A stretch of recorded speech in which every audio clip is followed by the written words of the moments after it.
Assalamualaikum warahmatullahi wabarakatuh. Selamat pagi. Yang saya hormati dosen pengampu mata kuliah Manajemen Keuangan Bapak Yasir SEM SM dan teman-teman semua yang saya banggakan.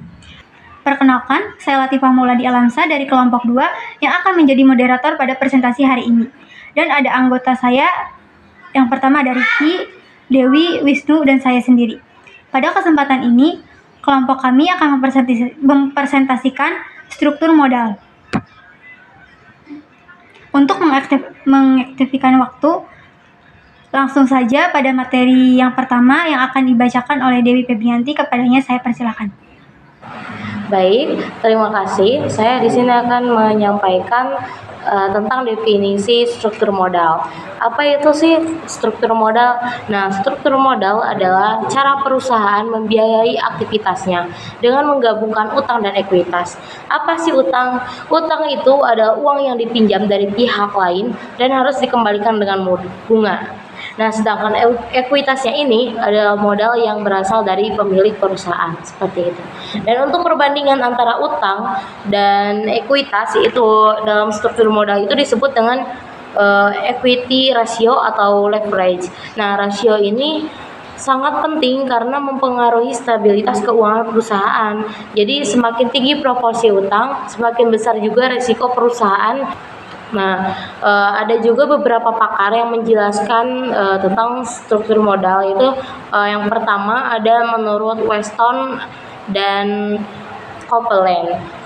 Mereka ini menyatakan bahwa struktur modal adalah cara perusahaan membiayai aset tetapnya yang meliputi utang jangka panjang, saham preferen, dan ekuitas. Dan yang kedua itu menurut Joel G. Siegel dan Jay Kashim. Nah, mereka mendefinisikan struktur modal sebagai komposisi dari berbagai sumber pendanaan seperti saham biasa dan saham preferen, utang jangka dan utang jangka panjang dan laba ditahan, seperti itu. Jadi singkatnya, struktur modal adalah tentang bagaimana perusahaan membiayai dirinya sendiri, dan rasio antara utang dan ekuitas yang digunakan sangat penting untuk menentukan stabilitas keuangan perusahaan. Jadi itu penjelasan mengenai definisi struktur modal. Saya kembalikan lagi kepada moderator. Baik, untuk materi yang kedua akan dibacakan oleh Wisnu. Kepadanya saya persilahkan. Terima kasih. Untuk yang selanjutnya ada faktor yang mempengaruhi struktur aktiva modal terbagi menjadi 5. Yang ke-1 struktur aktiva, dan yang kedua growth opportunity, dan yang ketiga ukuran perusahaan. Untuk yang keempat ada probabilitas, yang kelima risiko bisnis. Untuk yang ke-1 adalah struktur aktiva. Struktur aktiva adalah penentuan berapa besar alokasi dana untuk masing-masing komponen, aktiva baik, aktiva tetap maupun aktiva lancar. Kebanyakan perusahaan industri yang sebagian besar modalnya tertanam dalam aktiva tetap akan mengutamakan pemenuhan modalnya dari modal permanen, yaitu modal sendiri. Sedangkan untuk utang bersifat perlengkap, perusahaan yang semakin besar aktivanya dan terdiri dari aktiva lancar akan cenderung mengutamakan pemenuhan kebutuhan dana dengan utang. Untuk yang kedua ada growth opportunity. Growth opportunity merupakan faktor penting yang harus dipertimbangkan dalam menentukan struktur modal yang optimal. Struktur modal yang tepat akan membantu perusahaan mencapai tujuan pertumbuhannya sambil tetap menjaga stabilitas keuangan. Untuk yang ketiga ada ukuran perusahaan. Ukuran perusahaan adalah skala ukuran yang dilihat dari total aset atau suatu perusahaan atau organisasi yang menggabungkan dan mengorganisasikan berbagai sumber daya dengan tujuan untuk memproduksi barang atau jasa untuk dijual. Dan yang selanjutnya ada probabilitas. Probabilitas merupakan ukuran presentasi yang menunjukkan sejauh mana perusahaan mampu menghasilkan laba. Perusahaan dengan tingkat probabilitas yang tinggi biasanya memiliki akses yang lebih besar terhadap dana internal dibandingkan dengan perusahaan dengan probabilitas rendah. Tingkat pengembalian yang tinggi memungkinkan perusahaan membiayai sebagian besar kebutuhan pendanaannya dengan sumber dana internal sehingga penggunaan utang menjadi lebih rendah. Oleh karena itu, portabilitas memiliki pengaruh yang signifikan terhadap struktur modal perusahaan. Untuk yang terakhir yaitu yang kelima, ada risiko bisnis. Risiko bisnis menjadi faktor penting yang dapat mempengaruhi kemampuan perusahaan untuk mendapatkan pendanaan eksternal. Risiko yang tinggi akan meningkatkan leverage perusahaan. Faktor-faktor lain yang mempengaruhi struktur modal seperti posisi perpajakan juga mempengaruhi kesehatan keuangan perusahaan. Perusahaan yang keuangannya sehat umumnya membayar pajak secara teratur, sementara perusahaan yang mengalami kesulitan keuangan mungkin akan menghadapi hambatan dalam pemenuhan kewajiban perpajakan. Mungkin itu saja, saya kembalikan kepada moderator. Baik, terima kasih. Materi yang selanjutnya akan dibacakan oleh Ricky Andrian. Baik, terima kasih. Selanjutnya yaitu teori struktur modal. Teori struktur modal dibagi menjadi 7 bagian. 1. Teori pendekatan NINO. Kedua, teori pendekatan tradisional. Ketiga, teori pendekatan Modigliani dan Miller. Keempat, teori trade-off pada struktur modal. Kelima, teori packing. Keenam, teori asimetri dan signaling. Dan yang terakhir, ketujuh, teori keagenan atau agency approach. Oke, yang pertama yaitu teori pendekatan NINO. Pendekatan-pendekatan yang digunakan dalam menganalisis struktur modal dapat dijelaskan sebagai berikut, yaitu 1. Pendekatan net income atau NI. Pada pendekatan ini, sebagian laba atas pemegang saham dikapitalisasi dengan suatu tingkat kapitalisasi yang konstan, yaitu ke biaya modal sendiri. Dengan asumsi yang mendasari pendekatan net income adalah 1. Biaya utang dan biaya modal sendiri adalah konstan walaupun struktur modal berubah. Dan yang kedua, biaya utang sebelum pajak lebih rendah dari biaya modal sendiri. Pendekatan net operating income NO. Pada pendekatan net operating income, tingkat biaya modal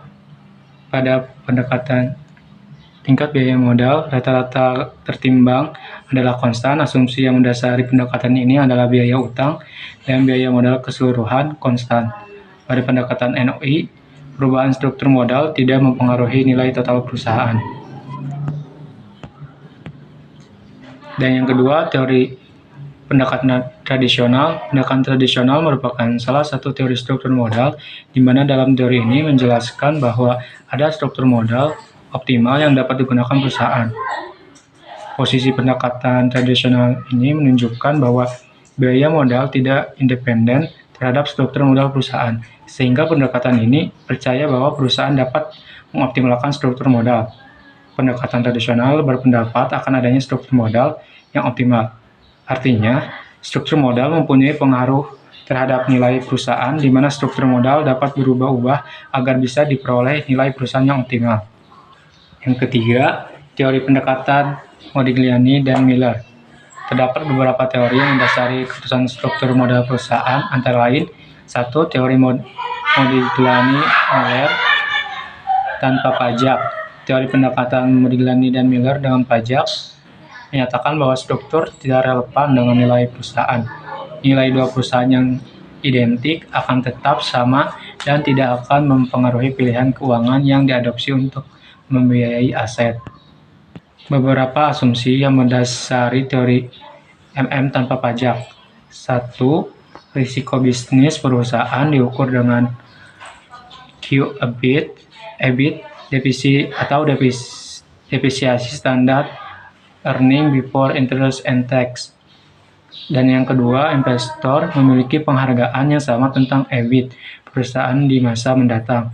Yang ketiga, saham dan obligasi diperjualbelikan di suatu pasar modal yang sempurna.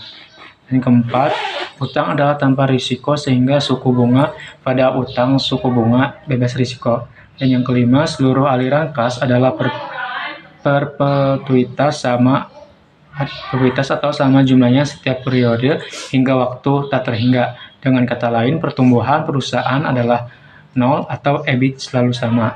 Dan yang keenam, tidak ada pajak perusahaan maupun pajak pribadi menurut NIDAR 2016. Dan yang kedua, teori Modigliani-Miller dengan pajak. Teori pendekatan Modigliani dan Miller dengan pajak menyatakan bahwa pajak dibayarkan untuk pemerintah, artinya menjadi aliran kas keluar perusahaan. Utang perusahaan menjadi pengurangan pajak sehingga dapat menghemat pengeluaran pajak. Dan yang keempat, teori trade-off pada struktur modal. Menurut trade-off teori, menurut Mears 2001, perusahaan akan berutang hingga tingkat tertentu di mana penghematan pajak atau tax shield dari tambahan uang sebanding dengan biaya kesulitan keuangan atau financial distress. Biaya kesulitan keuangan mencakup biaya kebangkrutan dan biaya keagenan atau agency cost yang meningkatkan akibat turunnya kredibilitas perusahaan. Teori ini menyatakan bahwa perusahaan akan mencapai struktur modal optimal ketika manfaat dari penghematan pajak maksimal dan biaya kesulitan keuangan minimal. Dan yang kelima, teori pecking order. Teori pecking order menjelaskan bahwa perusahaan lebih memilih pendanaan internal daripada eksternal. Urutan preferensi penggunaan dana adalah 1. Laba internal, 2. Utang, 3.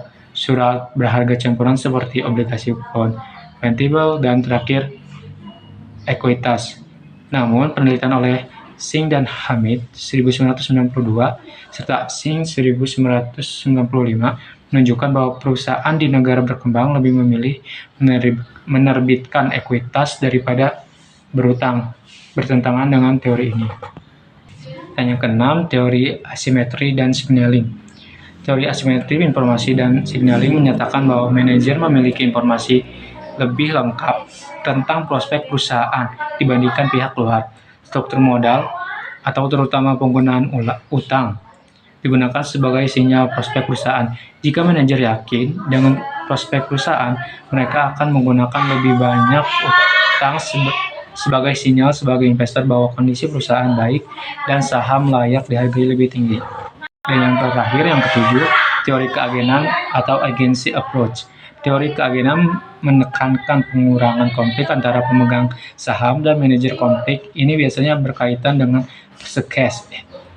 pre-cash flow, di mana manajer cenderung menahan kas untuk meningkatkan kontrol dengan menggunakan utang. Manajer dipaksa untuk mengeluarkan kas dalam bentuk pembayaran bunga sehingga mengurangi potensi konflik keagenan. Dari selanjutnya, saya kembalikan lagi ke moderator. Baik, materi yang selanjutnya akan disampaikan oleh saya sendiri. Komponen struktur modal. Yang pertama, hutang jangka panjang. Yang kedua, modal sendiri.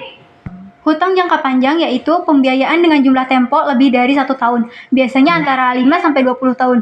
Itu pun menurut Sujaja dan Berlin pada tahun 2003. Hutang ini digunakan untuk modal kerja permanen, melunasi hutang lain, atau membeli aset seperti mesin dan peralatan.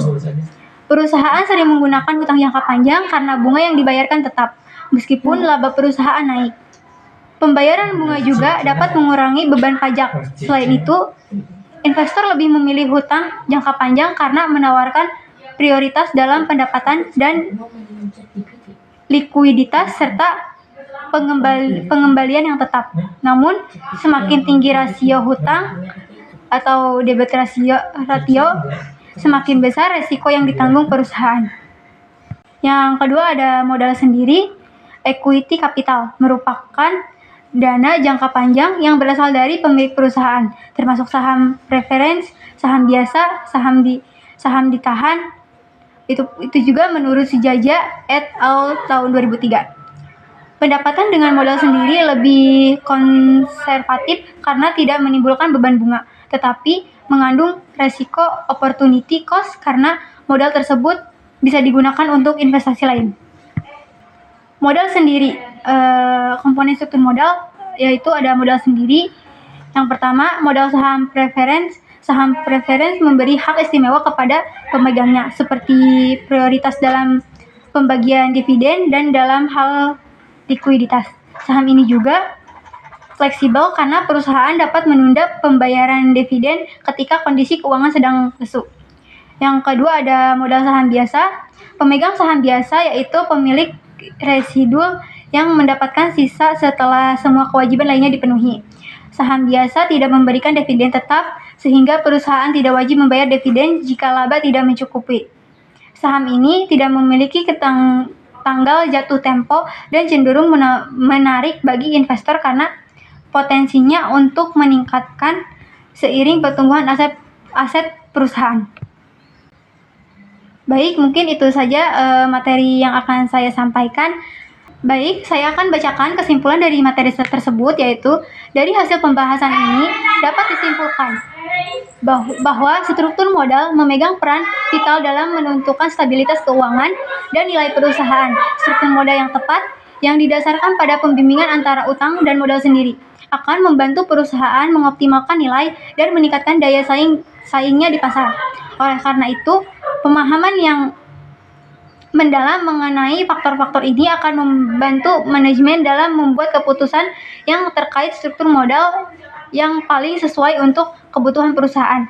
Dengan demikian, keputusan mengenai struktur modal bukan hanya soal keseimbangan finansial, tetapi juga strategi jangka panjang yang menentukan keberhasilan perusahaan dalam menghadapi tantangan di masa depan. Demikian tadi presentasi dari kelompok 2. Saya sebagai moderator memohon maaf atas segala kekurangannya. Wassalamualaikum warahmatullahi wabarakatuh.